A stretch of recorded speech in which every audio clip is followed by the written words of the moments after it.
এইটো হৈছে আমাৰ বাৰীৰ অমিতা। বাৰীলৈ গৈছিলোঁ, দেখিছিলোঁ অমিতা কেইটামান পকি আছে, তাকে ভাবিলোঁ ছিঙি আনি খাওঁ।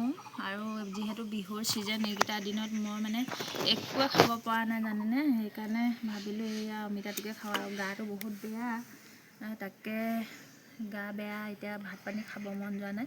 ফল মূল খাই ভাল পাওঁ, গতিকে ফল মূলৰো যি দাম দেখিছেই নহয়, মাৰ্কেটত একো কিনিবই নোৱাৰি, দাম জুই নিচিনা।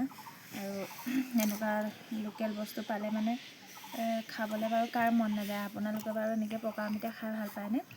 কাৰ কাৰ প্ৰিয় অমিতা জনাবচোন দেই ৰাইজসকল। আৰু যদি লাগে আমাৰ বাৰীত পকি আছে, আহিব নিবলৈ, মই একদম এমুনা এমুনা ভৰাই দিম।